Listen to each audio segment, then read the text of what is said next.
और आइए शुरुआत करने जा रहे हैं आज की बड़ी खबर के साथ। आपके लिए खबर पूरी तफसील के साथ। मरते दम तक यासीन मलिक को जेल की सजा सुनाई गई है। मरते दम तक जेल में रहना है यासीन को, लेकिन कैसे उसे आज कोर्ट ने सजा सुनाई, सबसे पहले मैं आपको बताता हूं। ये पहली तस्वीर जिस वक्त यासीन मलिक को जेल से, तिहाड़ जेल से कोर्ट लाया गया, ये वही गाड़ी है जो लेकर पहुंची जेल यासीन, कोर्ट लेकर पहुंची जहां उसे आज सजा सुनाई जानी थी। अगली तस्वीर मैं दिखाऊं, ये आप देख रहे हैं यासीन मलिक झांक रहा है। ये अगली तस्वीर एम्बियंस के साथ यासीन मलिक के घर की तस्वीर है, जहां परिवार वाले बैठकर प्रदर्शन कर रहे थे। घर के अंदर की तस्वीरें, महिलाएं नारेबाजी कर रही थी यासीन मलिक के घर पर। यानी दिल्ली में सजा सुनाई जानी थी, लेकिन घर पर नारेबाजी हो रही थी कश्मीर में। ये तस्वीरें दिखा रहा हूं। अगली तस्वीर मैं दिखाने जा रहा हूं। अगली तस्वीर दिखाइए जरा, अगली तस्वीर। ये आप देख रहे हैं यासीन मलिक को सजा सुनाए जाने से पहले डॉग स्क्वाड कोर्ट में बुलाया गया, कोर्ट में सिक्योरिटी बढ़ा दी गई। ये आप तस्वीरें जो देख रहे हैं, बाकायदा डॉग स्क्वाड आकर चारों तरफ उसने जांच परख की। कोर्ट के अंदर की तस्वीरें मैं आपको दिखा रहा हूं। अगली तस्वीर अब बारी थी यासीन मलिक को सजा सुनाए जाने की। ये तस्वीर आप देख रहे हैं, फुल स्क्रीन लीजिए जरा। यासीन मलिक को आप देख रहे हैं, हाथ में फाइल देख रहे हैं यासीन मलिक की। जिस वक्त यासीन मलिक को कोर्ट के अंदर लाया गया, वक्त हो रहा था शाम का 6 बजे और यासीन को इसके बाद सजा सुनाई गई कोर्ट में। ये आप देख रहे हैं कि यासीन मलिक को सजा के लिए कोर्ट में जब लाया गया, ये वो तस्वीर है। उसके बाद कोर्ट के अंदर यासीन मलिक इसी तरह से कटघरे में खड़ा था, जैसा आप देख रहे हैं। सामने जज बैठे हुए थे जिन्होंने फैसला लिख लिया था। लेकिन मैं उससे पहले आपको बताऊं कि यासीन मलिक ने खुद जब दोषी करार दिया गया तो अपनी बेगुनाही में क्या कहा। यह यासीन मलिक कह रहा है, सुनिए जरा।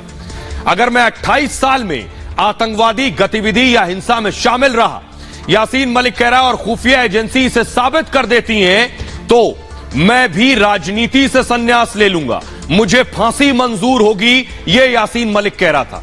उसने कहा, मैंने 7 प्रधानमंत्रियों के साथ काम किया है और मैं अपने लिए कुछ भी नहीं मांगूंगा, मैं अपनी किस्मत का फैसला अदालत पर छोड़ता हूं। आगे इसके बाद कोर्ट ने देखिए क्या कहा। एनालिसिस से पता चलता है कि गवाहों के बयान और सबूतों से लगभग सभी आरोपियों का एक दूसरे से संपर्क है और पाकिस्तान की फंडिंग साबित हुई है। सजा पर यासीन मलिक ने कहा, मैं सजा पर बात नहीं करूंगा, कोई बात नहीं करूंगा सजा पर, इसे मूव कीजिए। कोर्ट खुलकर सजा दे सकता है, मलिक ने कहा। एनआईए यानी एनआईए कोर्ट में मामला था, तो एनआईए के वकील ने कहा यासीन मलिक को फांसी दी जानी चाहिए, सजाए मौत होनी चाहिए यासीन मलिक को। इस पर यासीन मलिक ने कहा, मुझे सरेंडर के लिए कहा, तब मैंने सरेंडर कर दिया, कोर्ट को जो ठीक लगे वो मेरे साथ कर सकता है। उसके बाद देखिए कोर्ट ने क्या कहा, यासीन मलिक को कैसे सजा सुनाई गई। ऑर्डर कॉपी का अंश जो है वो मैं आपको बता रहा हूं। कोर्ट ने कहा 120B यानी आपराधिक साजिश, इसमें 10 साल सजा और 10,000 जुर्माना लगाया जाता है। 121 भारत के विरुद्ध युद्ध, इसमें उम्र कैद और 10,000 जुर्माना। ये धारा 121 जो है, इसी के तहत उम्र कैद की सजा हुई है यासीन मलिक को। 121A भारत सरकार के विरुद्ध युद्ध की साजिश, कठोर कारावास और जुर्माना। अदालत ने कहा यूएपीए की धारा 13 भारत के खिलाफ असंतोष फैलाना, 5 साल की सजा, 5,000 जुर्माना। 120B आपराधिक साजिश, 5 साल की सजा और जुर्माना इसमें शामिल है। 2 धाराएं मिलाकर जो मैंने आपको बताई। यूएपीए की धारा 17 आतंक के लिए धन जुटाना, उम्र कैद और 10 लाख जुर्माना। यूएपीए की धारा 18 आतंकी साजिश रचना, 10 साल जेल और 10,000 जुर्माना। यूएपीए की धारा 20 आतंकी संगठन का सदस्य, 10 साल जेल, 10,000 जुर्माना। और यूएपीए की धारा 38 आतंकी संगठन से जुड़े होना, 5 साल की सजा, 5,000 जुर्माना। यूएपीए की धारा 39 आतंकी संगठन को मदद पहुंचाना, 5 साल की सजा, 5,000 जुर्माना। ये वो धाराएं हैं जिनके तहत सजा दी गई है, जिसमें दोषी पाया गया यासीन मलिक। 2 धाराएं जिनमें उम्र कैद की सजा हुई, ये सारी सजा एक साथ चलेंगी। अधिकतम सजा आजीवन कारावास है, तो वही सजा यासीन मलिक पर मुकर्रर है। अब सुनिए जरा, कोर्ट से निकल कर आए वकील जो अंदर कोर्ट में मौजूद थे, जो इस पूरी कार्रवाई में शामिल थे, वो क्या कह रहे हैं, सुनिए जरा। 2 life sentences and 10 ईयर्स की 5 सजाएं कंकरेंटली चलेंगी, लाइव चलेगी, इसका मतलब सारी सजाएं एक साथ चलेगी और 10 लाख की पेनल्टी। कई धाराओं में सजा सुनाई है, उसमें 121 आईपीसी और 17 यूएपीए के अंदर उन्होंने उम्र कैद की सजा सुनाई है। एक टोटल जुर्माना 11 लाख के आसपास लगा हुआ। और आइए अब मैं आपको दिखाने जा रहा हूं यासीन मलिक के ऊपर आरोप क्या थे जिसमें वो दोषी पाया गया। ये तो सिर्फ 1 और 2 मामले हैं। देखिए जरा यासीन मलिक पर क्या आरोप थे। सबसे पहले जेल के अंदर यासीन मलिक को आप देख रहे हैं इस वक्त। मैं आपको बताऊं कि 2017 में टेरर फंडिंग केस में यासीन की गिरफ्तारी हुई। 2017 में आतंकी फंडिंग में गिरफ्तारी हुई। एफआईआर में पाकिस्तान से फंडिंग मिलने का आरोप कि पाकिस्तान से फंडिंग हुई यासीन मलिक को। हिजबुल मुजाहिदीन लश्कर तैयबा से भी पैसा आया, फंडिंग हुई। कश्मीर घाटी में आतंक फैलाने के लिए यह पैसा भेजा गया था। आगजनी, पत्थरबाजी और प्रदर्शन के लिए यह फंडिंग की गई थी।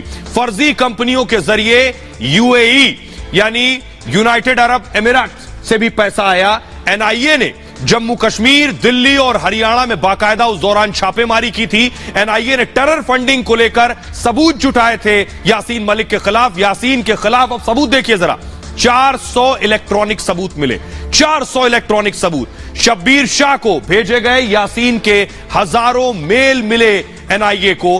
85 से ज्यादा आपत्तिजनक दस्तावेज मिले और साथ ही साथ यासीन के खिलाफ थोड़ी बहुत नहीं, 125 से ज्यादा लोगों की गवाही यासीन मलिक के खिलाफ थी। आइए अब मैं आपको दिखाने जा रहा हूं कि सजा सुनाए जाने के बाद कैसे यासीन मलिक वापस जेल ले जाया गया। ये देख रहे हैं आप, ये यासीन मलिक आपको नजर आ रहा है। यासीन मलिक को तिहाड़ जेल ले जाया गया और हाई सिक्योरिटी बैरक में यासीन को रखा जाएगा ताउम्र। अब यासीन मलिक को जेल में रहना होगा। अब सोचिए जरा, यासीन मलिक को भारत की कोर्ट ने सबूत और कानून और सारी दहलीजों पर, चौखट पर कसने के बाद यह सजा दी है, लेकिन पाकिस्तान में मातम है। शहबाज शरीफ परेशान है, इमरान खान परेशान है। यासीन मलिक को आतंकी गतिविधि में शामिल होने और टेरर फंडिंग में यह सजा दी गई, लेकिन देखिए पाकिस्तान में कैसे रुदाली हो रही है और मातम मन रहा है। देखिए मैं आपको बताने जा रहा हूं, पाकिस्तानी प्रधानमंत्री को देखिए जरा, उन्होंने लिखा यासीन मलिक को कैद कर सकते हैं लेकिन विचार को नहीं। सोचिए एक आतंकी का भी विचार हो सकता है। इमरान खान लिख रहे हैं यासीन को अवैध रूप से जेल में रखा, फर्जी आरोपों में सजा दी। इसके अलावा चौधरी फवाद हुसैन लिख रहे हैं, पूर्व सूचना मंत्री हैं, उन्होंने लिखा यासीन मलिक हमेशा हमारे हीरो रहेंगे, एक आतंकी ही इनके हीरो रह सकते हैं। शाहिद अफरीदी लिख रहे हैं संयुक्त राष्ट्र से आग्रह है कि कश्मीर के नेताओं के खिलाफ अवैध कार्रवाई पर ध्यान दें। ये शाहिद अफरीदी लिख रहे हैं। और एक क्रिकेटर सोचिए वो भी आतंकी के साथ खड़ा है। बिलावल भुट्टो जो विदेश मंत्री है पाकिस्तान के, वो लिख रहे हैं मनगढ़ंत आरोपों में यासीन को गलत तरीके से दोषी ठहराए जाने की कड़ी निंदा करता हूं। और अब दूर मत जाइए, यानी पाकिस्तानी नेता क्या लिख रहे थे और महबूबा भी उसी गाने को आगे बढ़ा रही हैं। उन्होंने लिखा फांसी या उम्र कैद मसले का हल नहीं है, भारत सरकार की नीति दमन की रही है। सोचिए एक आतंकी के साथ भी ये सहानुभूति है। राहुल भट्ट की हत्या आतंकियों ने की तो इस तरह के शब्द उनकी जुबान से नहीं फूटे, लेकिन बहरहाल भारतीय सियासतदानों ने ऐसे नेताओं को जवाब दिया है, जरा वो सुनिए। मलिक ने खुद अदालत में इस बात को कबूला था कि वो पाकिस्तान से पैसे लेकर जम्मू कश्मीर के अंदर आतंकवादी घटनाओं को बढ़ावा देने का उसने काम किया। कश्मीर घाटी में पत्थरबाजी की घटनाएं हों या बम विस्फोट की घटनाएं हों, उसने करवाई। एनआईए अदालत ने उन्हें उम्र कैद की सजा सुनाई है। माननीय कोर्ट ने यह फैसला सुनाया है और उम्र कैद की सजा दी है। जो कानूनी प्रक्रिया थी उसके तहत ही हुआ है और इसमें देखना भी चाहिए कि उन्होंने खुद ये स्वीकार किया कि वो गिल्टी है।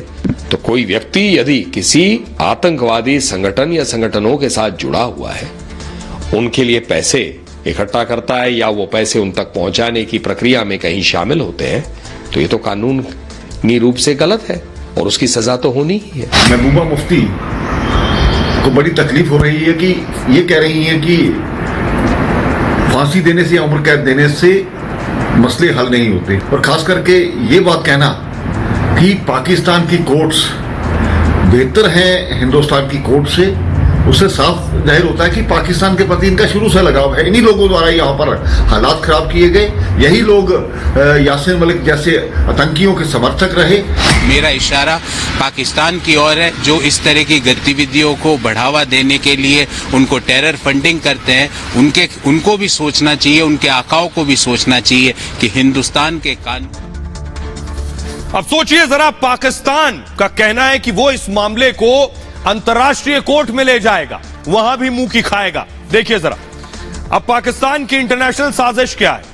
पाकिस्तान कह रहा है यासीन मलिक के बचाव में उतर आया है पाकिस्तान। यूनाइटेड नेशंस को विदेश मंत्री बिलावल भुट्टो ने बाकायदा चिट्ठी लिख दी। मानवाधिकार उच्चायुक्त मिशेल बैचलेट को यह चिट्ठी लिखी है बिलावल ने। 24 मई को चिट्ठी लिखकर रिहाई की मांग की गई थी। सभी आरोपों से बरी करने की गुहार लगाई गई थी। पूर्व पाक उच्चायुक्त अब्दुल बासित ने भी बयान दे दिया, हिंदुस्तान में रहे लंबे वक्त, यासीन केस को इंटरनेशनल कोर्ट में ले जाए पाकिस्तान। इस्लामिक देशों के संगठन OIC ने भी चिट्ठी लिखी है। महासचिव हुसैन इब्राहिम ताहा को बिलावल ने चिट्ठी लिखी। चारों तरफ सेंड टू ऑल कर दिया बिलावल ने कश्मीर मुद्दा उठाने की कोशिश की है और भारत कह चुका है कि कश्मीर आंतरिक मामला है भारत का। कश्मीर भारत का अभिन्न अंग था, है और रहेगा। तो पाकिस्तान खामखा वक्त खराब कर रहा है। पाकिस्तान को भारत विरोधी प्रचार न करने की सलाह दी जा चुकी है पहले ही।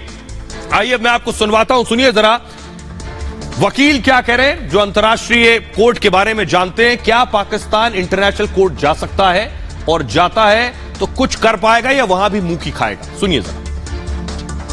पाकिस्तान सरकार या पाकिस्तान के नागरिकों का कोई भी अधिकार नहीं है कि वो इंटरनेशनल कोर्ट ऑफ जस्टिस में यासीन मलिक का केस लेकर जाए, क्योंकि यासीन मलिक पाकिस्तान नागरिक नहीं है।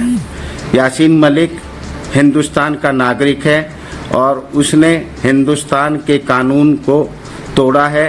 इसलिए हिंदुस्तान की कोर्ट्स ने उसके ऊपर एक ट्रायल करके उसको कन्विक्ट किया है। मेरे को नहीं लगता कि पाकिस्तान के पास कोई भी लोकल स्टैंड आई है या कोई भी कॉज ऑफ एक्शन ऐसा अराइज हुआ है जिसके अंदर वो इंटरनेशनल कोर्ट ऑफ जस्टिस में जाए। देखिए, यासीन मलिक का जो ट्रायल हुआ यहाँ पे NIA कोर्ट दिल्ली में, वो as a resident and a citizen of this country हुआ और उसकी जो कन्विक्शन हुई वो इसी स्टेटस पे हुई। अब उसके पास जो अवेलेबल ऑप्शंस हैं वो अवेलेबल ऑप्शंस हैं कि वो हाई कोर्ट के अंदर अप्रोच करे for suspension of his sentence और उसके बाद अपना बेल भी वहां पे अप्लाई करें।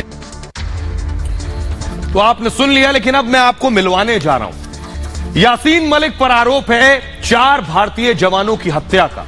तो देखिए जरा वो जवान कौन है। ये आप देख रहे हैं, ये उनकी पत्नी है। ये है रवि खन्ना, शहीद रवि खन्ना। फुल स्क्रीन जरा इस तस्वीर को एक बार लीजिए। ये यासीन मलिक पर आरोप है कि यासीन मलिक ने एयरफोर्स के जवान रवि खन्ना को गोलियों से उन पर हमला किया, जिसके बाद उनकी मौत हो गई। उनकी पत्नी को इस वक्त आप देख रहे हैं टेलीविजन स्क्रीन पर। तो शहीद रवि खन्ना की हत्या का भी आरोप यासीन मलिक पर है। तो अब सोचिए, जब यासीन मलिक को सजा दी गई, उसके बाद शहीद रवि खन्ना की पत्नी निर्मल खन्ना क्या कह रही हैं, उन्हें जरा सुनिए। BR शर्मा थे, उनको मैं ये शहादत के बाद मिलने गई थी श्रीनगर बेस हॉस्पिटल। उन्होंने मुझे पूरी कहानी सुनाई थी हुआ क्या है। तो नटीपुरा का रास्ता जब ये बता रहे थे मेरे हस्बैंड, तो उसने इनके एब्डोमेन पे एक गोली मारी। उनके शोल्डर डिसलोकेट हो रखा था और वो गोली लगने के बावजूद उन्होंने अपनी ब्रीफ केस से उसका निशाना खराब करके उसकी गन को उन्होंने स्कफल किया और उसकी गन को एयर में कर दिया और सारी गन खाली कर दी। जब मैं अपनी गोलियों की आवाज आई, मैं अपने एटिक से देखती हूँ तो देख के क्या देखती हूँ कि बहुत सारे लोग एक घेरा बनाए हुए नाच रहे हैं। वो नाचना मुझे महाभारत का वो सीन याद आ गया जब अभिमन्यु मैदान जंग में लेटा हुआ है, उसके इर्द गिर्द ये कौरव नाच रहे थे। मैंने कहा पता नहीं क्या हुआ। एक गाड़ी भी फौजी गाड़ी खड़ी थी, कुछ फौजी लोग थे, क्योंकि मेरे घर के एक नीचे ही सड़क थी, सारा कुछ दिखाई दे रहा था। जब मैं वहां गई तो मैंने क्या देखा कि मेरे हस्बैंड का ब्रीफ केस जो है उसको बुलेट लगी हुई है, वो सड़क के ऊपर पड़ा है और मेरे हस्बैंड सीधा लेटे हुए हैं और मैंने ये समझा कि एक गोली लगने से ये जवान लेट गया है, तो हमारे देश का क्या होगा मुझे पता नहीं था कि 28 गोलियां लगी हुई हैं उनको। और आइए अब आपको बताता हूं कि आखिर क्या हुआ था रवि खन्ना के साथ। 25 जनवरी 1990 को उन पर हमला हुआ। 1990 में श्रीनगर के रावलपोरा इलाके में उन पर अटैक हुआ और वायुसेना के जवानों को टारगेट बनाया गया। उस दौरान जवान एयरपोर्ट जाने का दरअसल इंतजार कर रहे थे और आतंकियों ने अचानक उन पर हमला कर दिया। हमले के लिए आतंकी कार से आए थे बाकायदा और हमले का आरोप किसी और पर नहीं, यासीन मलिक पर लगा। यासीन मलिक पर आतंकी हमले में 40 लोग घायल हुए। सोचिए कितना बड़ा यह हमला था। इस हमले में 4 जवान एयरफोर्स के शहीद हो गए थे। मलिक समेत 6 अन्य के खिलाफ आरोप तय हुए। इस मामले में जम्मू की टाडा कोर्ट ने आरोप तय किए हैं यासीन मलिक के खिलाफ। बहरहाल आइए अब आपको बताने जा रहा हूं मैं कि यासीन के गुनाहों के पहले पन्ने से लेकर आखिरी पन्ने तक बहुत सी वो चीजें जो आप अब तक नहीं जानते हैं। देखिए जरा, सबसे पहले आपको बताऊं कि कश्मीर के सबसे बड़े गुनहगार, देश के दुश्मन यासीन मलिक को टेरर फंडिंग केस में उम्र कैद की सजा सुना दी गई। दरअसल यासीन के गुनाहों की लिस्ट बहुत लंबी है। आपको यासीन का एक एक गुनाह, वो अपराध जो यासीन ने किया बताएंगे। यासीन ने पहली बार, सोचिए, 17 साल की उम्र में, यानी बालिग भी नहीं था, सिर्फ 17 साल की उम्र में जेल गया था यासीन मलिक। मतलब पढ़ने और खेलने की उम्र में ही यासीन आतंक के रास्ते पर चल चुका था। आपको बताऊं, 13 जुलाई 1985 को नेशनल कॉन्फ्रेंस की रैली हो रही थी। इस रैली में 70 लड़कों ने पटाखे फोड़ दिए। सबको लगा कि बम विस्फोट हुआ है। चारों तरफ अफरा तफरी मच गई। नेशनल कॉन्फ्रेंस के कार्यकर्ताओं ने एक 19 साल के लड़के को पकड़ा और जानते हैं वो लड़का कौन था? वो 19 साल का लड़का कोई और नहीं, यासीन मलिक था। तो यासीन मलिक का जन्म 3 अप्रैल 1966 को श्रीनगर के मासूमा इलाके में हुआ। मासूमा बहुत भीड़भाड़ वाला इलाका है और इसके दक्षिण में लाल चौक पड़ता है और पश्चिम से झेलम नदी बहती है। यहीं से यासीन मलिक ने जम्मू कश्मीर में आतंक को बढ़ाया, कश्मीर की आजादी की वकालत करता रहा, बम बारूद और बंदूक के दम पर डर फैलाता रहा। आज उसी यासीन मलिक के अपराधों का हिसाब हो गया है। ताला पार्टी नाम से यासीन ने एक संगठन बनाया था, ताला पार्टी। हिंसा करना और माहौल बिगाड़ना इसका मकसद था। 1983 में आपको बताऊं कि भारत और वेस्टइंडीज मैच में इस संगठन ने शेर कश्मीर स्टेडियम में पिच को खराब करने की कोशिश की। 11 फरवरी 1984 को आतंकी मकबूल भट्ट को फांसी पर चढ़ाया गया 1983 में, और यासीन की ताला पार्टी ने इस फांसी का जमकर विरोध किया था। जगह जगह मकबूल भट्ट के समर्थन में पोस्टर लगाए गए। इस मामले में यासीन मलिक को गिरफ्तार भी किया गया था। जेल से रिहा होने पर यासीन ने ताला पार्टी का नाम बदलकर इस्लामिक स्टूडेंट लीग रख दिया गया। यासीन मलिक इसका महासचिव बना। 1987 में 1987 में कश्मीर के विधानसभा चुनाव में यासीन मलिक ने मोहम्मद यूसुफ शाह का प्रचार किया था, और वही मोहम्मद यूसुफ शाह जिसने आगे चलकर हिजबुल मुजाहिदीन नाम का आतंकी संगठन बनाया। मोहम्मद यूसुफ शाह कोई और नहीं, सैयद सलाउद्दीन है। सैयद सलाउद्दीन ही मोहम्मद यूसुफ है। इसी चुनाव से कश्मीर घाटी में अलगाववाद और आतंकवाद को हवा दी।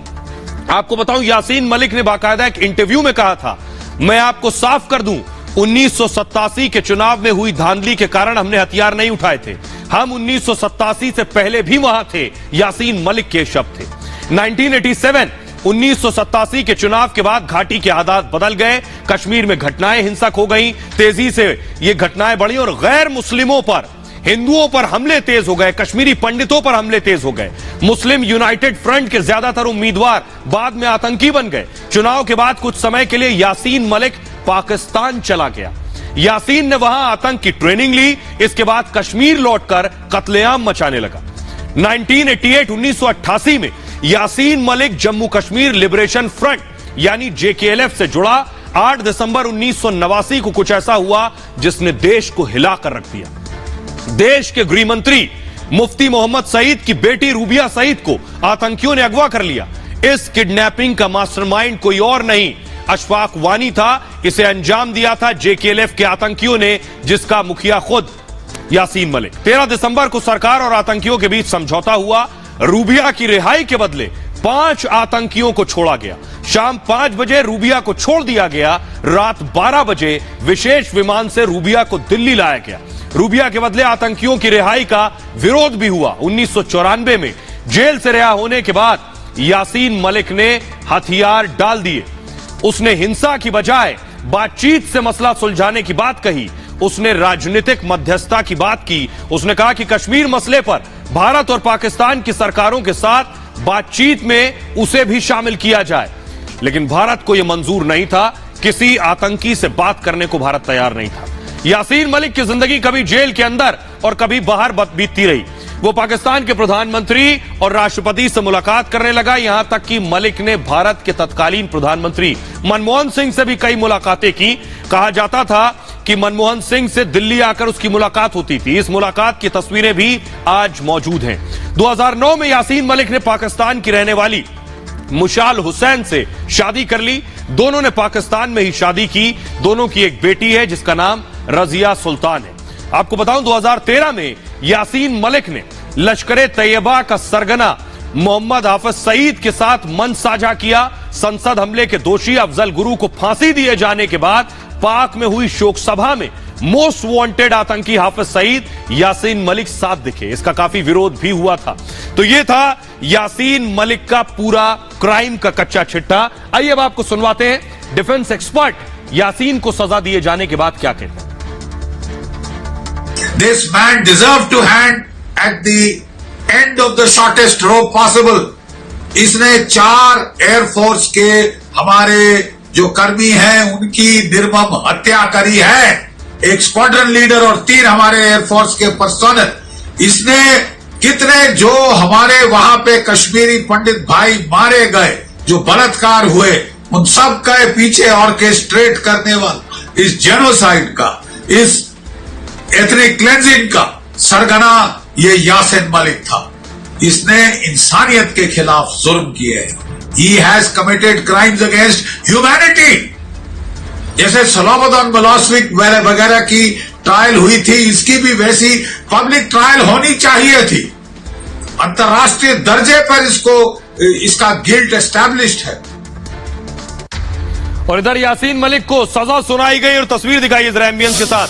दूसरी तरफ जम्मू में डोगरा फ्रंट प्रदर्शन कर रहा था सड़कों पर यासीन मलिक की तस्वीर लेकर, उसे जला रहा था। लोग इस बात की खुशी मना रहे थे कि एक उस शख्स को जो देश को दहलाने की साजिश रच रहा हो, देश का माहौल खराब करने की कोशिश कर रहा हो, उसे सजा सुनाई गई। जरा सुनिए देश के लोगों का क्या कहना है यासीन मलिक को सजा सुनाए जाने के बाद। सुनिए। आतंकवादी को तो उम्र कैद होना ही नहीं चाहिए। वो तुरंत स्पॉट पे फांसी दे और जनता के बीच में छोड़ दें, क्योंकि जो कश्मीरी हिंदू पंडितों का उन्हें कत्लेआम करा है उससे मैं बिल्कुल नाखुश हूँ। देश के गद्दारों को फांसी मिलनी चाहिए, लेकिन ठीक है जो रहेगा ना, फैसला कोर्ट ने दिया है, कुछ सोच समझ के दिया होगा, बट इन माय ओपिनियन फांसी ही मिलनी चाहिए। हमें कोर्ट से उम्मीद थी कि उसे फांसी मिलनी चाहिए थी, लेकिन कोर्ट ने जो फैसला सुनाया उससे हम संतुष्ट नहीं है, लेकिन फिर भी ठीक। हमें तो पूरी उम्मीद थी कि उसे फांसी होगी, पर कोर्ट ने उसको उम्र कैद सुनाया, तो सही है जो कोर्ट ने सुनाया वो, पर ऐसे टेररिस्ट को फांसी होनी चाहिए। तो सर फांसी होना चाहिए हर आदमी को। मैं तो सबसे बड़ी बात एक ही बात कहना चाहता हूँ, उसको फांसी होना चाहिए। नहीं, उम्र कैद से हम संतोष नहीं है सर, फांसी होना चाहिए। ऐसे आदमी को तो विशेष फांसी होना चाहिए। लोगों को अंधाधुंध मारा, ऐसे व्यक्ति को उम्र कैद यानी जिंदा रहने का अधिकार नहीं है। मैं मानता हूँ कोर्ट उसको फांसी की सजा सुनाए, ताकि जो मृत आत्माएं हैं उनकी आत्मा को शांति मिल सके। ऐसे व्यक्ति को जीने का अधिकार बिल्कुल भी नहीं है। और आइए अब आपको बताते हैं यासीन मलिक के पास क्या अभी भी बचने का कोई रास्ता है, या उसकी उम्र कैद भी फांसी में अभी भी बदल सकती है। दिल्ली की एक विशेष अदालत ने यासीन मलिक को सजा सुना दी है। यासीन मलिक को उम्र कैद की सजा हो गई है, लेकिन आपको बताऊं यासीन को कोर्ट से राहत की उम्मीद थी। उसने अपना गुनाह कबूल किया था। यासीन अब ऊपरी अदालत जा सकता है, उसके पास अभी विकल्प ये है, पहले हाई कोर्ट और उसके बाद सुप्रीम कोर्ट जाने का रास्ता यासीन के पास खुला हुआ है। कोर्ट में यासीन मलिक ने सभी आरोपों को कबूला था, यानी दोष जितने भी उस पर साबित हुए उसने कबूल किए। यासीन ने कहा था कि वो फैसले को चुनौती नहीं देगा। इसके साथ ही एनआईए, अगर यासीन, बड़ी चीज है, अगर यासीन ऊपरी अदालत में नहीं जाता है तो अब क्या हो सकता है, एनआईए यासीन के लिए फांसी की मांग करने हाईकोर्ट जा सकती है। फांसी की सजा के लिए हाईकोर्ट अगर एनआईए चली गई तो ऐसा भी होता है बहुत से मामलों में कि उम्र कैद की सजा फांसी में भी बदली जा सकती है। यासीन की फांसी के लिए सुप्रीम कोर्ट तक जाने का विकल्प एनआईए के पास खुला हुआ है, भले ही यासीन खुद ना जाएं। आइए खबरों में आगे बढ़ते हैं और अब बात करते हैं कपिल सिब्बल की। जी हां, कांग्रेस को एक और झटका मिला है। कांग्रेस का हाथ झटक गए कपिल सिब्बल। सिब्बल ने भी कांग्रेस का हाथ छोड़ दिया है, कांग्रेस के बहुत करीबी रहे। तस्वीरें देखिए, राहुल गांधी के कितने बगल में खड़े हैं कपिल सिब्बल, इससे आप अंदाजा लगा सकते हैं कांग्रेस पार्टी, गांधी परिवार के कितने नजदीकी, कितने करीबी रहे हैं कपिल सिब्बल। आइए अब अगली तस्वीर में आपको दिखाऊं सिब्बल के नॉमिनेशन की। उधर तो राहुल के बगल में देख रहे थे, यहां अखिलेश के बगल में। अब आप भी चौंक जाएंगे कि ये आखिर हुआ कैसे। सिब्बल अखिलेश यादव के बगल में और सीधे सिर्फ बैठे नहीं है बल्कि समाजवादी पार्टी की तरफ से खुद नॉमिनेशन फाइल करने पहुंचे, यानी राज्यसभा के लिए नामांकन दाखिल करने। तो सवाल यह है कि आखिर सिब्बल ने क्यों झटक दिया हाथ। तो आइए मैं आपको बताता हूं। हुआ यह कि कपिल सिब्बल ने कांग्रेस को एक बहुत बड़ा झटका दिया है, वो भी तब जब चिंतन शिविर से कांग्रेस लौटी है। कपिल सिब्बल का कांग्रेस से इस्तीफा, और कपिल सिब्बल तो आज बता रहे हैं कि इस्तीफा तो उन्होंने 16 मई को ही दे दिया था। 16 मई को ही कांग्रेस छोड़ दी थी कपिल सिब्बल ने। सिब्बल ने राज्यसभा के लिए आज पर्चा भरा है और समाजवादी पार्टी के समर्थन से सिब्बल ने पर्चा भरा है। G23 यानी G23 कांग्रेस के जो बड़े नेताओं, वरिष्ठ नेताओं का जो ग्रुप था, कपिल सिब्बल उससे जुड़े हुए थे। अब तक कांग्रेस हाईकमान पर कई बार सवाल उठा चुके कपिल सिब्बल, राहुल सोनिया पर सीधे निशाना साधने वाले नेताओं में थे। कांग्रेस से राज्यसभा उम्मीदवार बनने पर उन्हें सस्पेंस था। नामांकन से पहले समाजवादी पार्टी दफ्तर गए थे वो, और उसके बाद नामांकन दाखिल करने गए। अखिलेश सहित कई समाजवादी पार्टी के नेता वहां उस दौरान मौजूद थे। तो आइए अब मैं आपको सुनवाता हूं, निर्दलीय उम्मीदवार के तौर पर कपिल सिब्बल ने आज पर्चा भर दिया है। तो कपिल सिब्बल ने पर्चा भरने के बाद क्या कहा, क्योंकि यह अचानक हुआ, किसी को उम्मीद नहीं थी कि कपिल सिब्बल कांग्रेस से इस्तीफा दे चुके हैं। सुनिए जरा। हूं कि जब एक निर्दलीय की आवाज उठेगी तो वो लोगों को फिर ऐसा लगेगा कि किसी पार्टी से जुड़े हुए नहीं हैं। विपक्ष में रह के हम एक गठबंधन बनाना चाहते हैं, सभी का गठबंधन, ताकि हम मोदी सरकार का विरोध करें। हम चाहते हैं कि 2024 में एक ऐसा माहौल बने हिंदुस्तान में कि मोदी सरकार की जो खामियां हैं वो जनता तक पहुंचाई जाएं, और हम इसका प्रयास करेंगे। मैं खुद इसमें अपना इसका प्रयास करूंगा। 16 मई को मैंने कांग्रेस पार्टी से त्याग पत्र दे दिया है। आज कपिल सिब्बल जी ने किया है, वो समाजवादी पार्टी के समर्थन से राज्यसभा में जा रहे हैं। पहला नॉमिनेशन हुआ है। कपिल सिब्बल जी वरिष्ठ अधिवक्ता रहे हैं, देश के जाने माने केसेस उन्होंने लड़े हैं। वो लोकसभा में रहे हों, राज्यसभा में रहे हों, उन्होंने बात को अच्छी तरह रखा है ढंग से।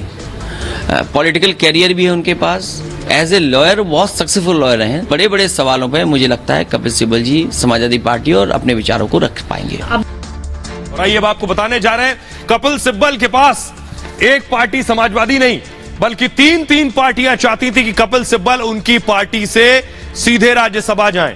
क्यों चाहती थी ये पार्टियां और कौन कौन सी ये पार्टियां हैं जो सब सिब्बल की तरफ हाथ बढ़ा रही थी। सबसे पहले देखिए, समाजवादी पार्टी, अखिलेश यादव आगे नजर आ रहे हैं। आजम को जमानत दिलाने में बहुत अहम भूमिका निभाई कपिल सिब्बल ने। रिहाई के बाद आजम ने सिब्बल की तारीफ की थी, और जेल से निकलने के बाद अखिलेश से आजम खान लेकिन नहीं मिले। इशारों में अलग पार्टी बनाने के संकेत दे रहे हैं आजम खान दरअसल, और अखिलेश ने एक तीर से दो निशाने साध दिए हैं। दिल्ली में सिब्बल जैसा मजबूत चेहरा मिल गया उन्हें, और आजम को भी साध सकेंगे अब अखिलेश यादव।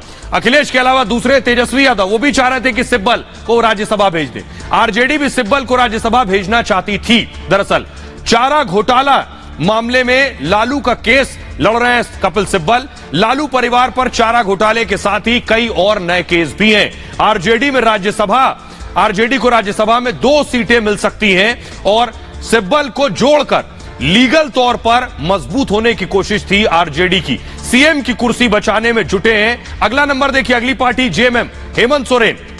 माइनिंग लीज में नाम आने के बाद मुश्किलें उनकी बढ़ गई हैं। वो भी कपिल सिब्बल का साथ चाहते थे। सोरेन की केस की पैरवी सिब्बल कर रहे हैं दरअसल, और सदस्यता रद्द करने का मामला ईसी इलेक्शन कमीशन में विचाराधीन है। सिब्बल को झारखंड में से राज्यसभा भेजना चाहते थे दरअसल। आइए अब आपको दिखाता हूं तो कपिल सिब्बल वो जो G23 ग्रुप ऑफ 23 जो नेता है कांग्रेस के, जल्दी से इधर तस्वीरें दिखाइए। ये जो आप देख रहे हैं ये देखिए, ये कांग्रेसी नेताओं को देख रहे हैं, इस ग्रुप का हिस्सा हुआ करते थे। ये सारे वरिष्ठ दरअसल किनारे हो गए थे। पिछले दिनों सीनियर और जूनियर में बहस भी हुई थी। वो जरा बहस देखिए जो आपको बता देगी कपिल सिब्बल को क्यों कांग्रेस छोड़नी पड़ी। हमारे लोग हमें छोड़ के जा रहे हैं। सुष्मिता जी चली गई, अभी हमारे एक्स चीफ मिनिस्टर गोवा के फिलेरो साहब वो छोड़ के चले गए और उनके साथ कई और लोग चले गए।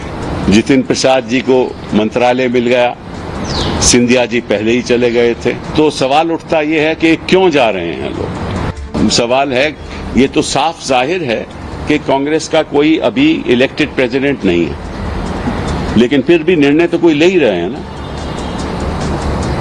तो ये आप भी जानते हो, मैं भी जानता हूं, तो उसके बारे में आगे बात करने का कोई औचित्य नहीं है। पार्टी की विचारधारा में कोई अगर लेकर के पार्टी की विचारधारा के उसके साथ मिलकर के खड़े होना चाहता है पार्टी पे, तो इसमें क्या किसी को भी कोई आपत्ति हो सकती है।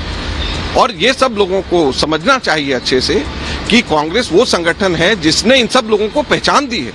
तो कम से कम जिस संगठन ने इनको पहचान दी है उसके बारे में तो मीडिया के अंदर ओपनली इस तरीके से तिरस्कार ना करें कम से कम। तो ये थी वजह सिब्बल के छोड़ने की। लेकिन आइए मैं आपको बताऊं, फास्ट ट्रैक में ज्ञानव्यापी का मामला मेरे पीछे जो आप देख रहे हैं, यही शिवलिंग का मामला अब पहुंच गया है फास्ट ट्रैक में। फुल स्क्रीन जरा विजुअल दिखाइए। और अब सवाल यह है कि शिवलिंग जहां मौजूद है वहां पूजा की इजाजत दी जाए। सवाल यह है कि यहां नमाज जो हो रही है उसे रोका। आपको बताता हूं, मांग की गई है कि शिवलिंग की पूजा की इजाजत दी जाए। तो यह आपके सामने ग्राफिक्स आ गया है, ये जो आप देख रहे हैं, देखिए जरा आज कोर्ट में क्या हुआ ये आपके सामने। आज एक नए मुकदमे पर सुनवाई हुई ज्ञानव्यापी में। जी हां, सिविल जज रवि दिवाकर की कोर्ट में सुनवाई हुई। जिन्होंने सर्वे का आदेश दिया था वो रवि दिवाकर। ज्ञानव्यापी में मुस्लिम पक्ष की एंट्री पर बैन लगाने की मांग की गई। शिवलिंग की पूजा की अनुमति की मांग की गई कि ये जो शिवलिंग है इसकी पूजा की इजाजत दी जाए और पूरा ज्ञानव्यापी परिसर हिंदुओं को सौंपने की मांग की गई। मुकदमा किरण सिंह ने दाखिल किया था और बाकायदा जितेंद्र सिंह बिसेन की पत्नी है किरण सिंह। और इसी के साथ ही कि नमाज पर रोक लगे ये भी इसमें शामिल था। किरण सिंह भी विश्व वैदिक सनातन संघ से जुड़ी हुई हैं। मंगलवार को मुकदमा दाखिल किया गया था और उसके बाद इस मामले में आज सुनवाई हुई। ज्ञानव्यापी मस्जिद केस फास्ट ट्रैक कोर्ट में ट्रांसफर कर दिया गया है। सिविल जज महेंद्र कुमार पांडे अब इस मामले में सुनवाई करेंगे। अब 30 मई को किरण सिंह की याचिका पर सुनवाई होनी है। आइए जरा सुनाते हूं आपको, सुनिए जरा वकील जिनकी याचिका पर सुनवाई हो रही थी वो क्या कह रहे हैं। ये तीनों मांग विष्णु जैन ने किया हुआ है कि गुम्बद गिराया जाए और हिंदू धर्म को अधिकार मिले पूजा का और मुस्लिम धर्म को नमाज से रोका जाए। यदि विधि के प्रतिपादित सिद्धांतों के आधार पर वो वाद पत्र नहीं है तब भी उसे निरस्त किया जा सकता है। 26 तारीख को इस पर बहस होनी है। मुस्लिम पक्ष ये 4 बातें रखेगा और इसका जवाब हिंदू पक्ष को कल देना होगा। आज ये केस ट्रांसफर कर दिया गया फास्ट ट्रैक कोर्ट में और फास्ट ट्रैक कोर्ट के माननीय न्यायाधीश मौर्य आज कहीं और व्यस्त हैं, माननीय न्यायालय में उपस्थित नहीं है और 30 मई की डेट सुनिश्चित हुई है इस मामले की सुनवाई। मैं केवल इतना ही कहूंगा, वो परम सौभाग्य का समय आ रहा है जब संपूर्ण सनातनियों को बाबा विश्वेश्वर के जलाभिषेक का सौभाग्य प्राप्त होगा। हरे हरे महादेव। एक दलील बार बार दी जा रही है कि उपासना स्थल कानून खत्म किया जाए। क्या यह संभव है? क्योंकि कोर्ट में चुनौती दी गई है इस मामले को। क्या दलीलें दी जा रही है कोर्ट में, देखिए जरा। कोर्ट में कहा जा रहा है, यह आपके सामने आ गया, कोर्ट में जो याचिका लगाई गई उसमें कहा गया उपासना स्थल कानून 1991 को सुप्रीम कोर्ट में चुनौती दी गई है। स्वामी जितेंद्रानंद ने सुप्रीम कोर्ट में याचिका लगाई है और अखिल भारतीय संत समिति के महासचिव हैं जितेंद्रानंद। वरिष्ठ वकील अश्विनी उपाध्याय ने भी याचिका लगाई है कि 1991 कानून खत्म हो। कानून न्यायिक समीक्षा को रोकता है, उनका कहना है दलील में। न्यायिक समीक्षा संविधान का अहम हिस्सा है। साथ ही साथ विवाद सुलझाने के लिए कोर्ट का दरवाजा बंद कर देता है। यह कानून बनाने के पीछे कानून व्यवस्था की दलील दी गई है। साथ ही साथ कानून व्यवस्था राज्य का विषय है, केंद्र का विषय नहीं है। संसद इस विषय पर कानून नहीं बना सकता है, यह याचिका में शामिल है। देश के अंदर धार्मिक स्थानों पर राज्य कानून बनाती है। कानून अनुच्छेद 25 के अधिकार का हनन करता है, यानी पूजा के अधिकार का भी हनन करता है। 1991 कानून धर्म का पालन करने से रोकता है। कानून अनुच्छेद 26 के अधिकार का भी हनन करता है, यह इसमें दर्ज है। 1991 कानून धार्मिक स्थल के रखरखाव करने से भी रोकता है। कानून अनुच्छेद 29 के अधिकार का भी हनन है। आइए, 1991 कानून अपने संस्कृति को बचाए रखने से भी रोकता है। ये सारी बातें याचिका में शामिल है। बहरहाल ये भारत की बात है में इतना ही। आप अपना बहुत ख्याल रखिए। एक छोटे से ब्रेक के लिए रुक रहे हैं, लौट रहे हैं कुछ और बड़ी खबरों के साथ।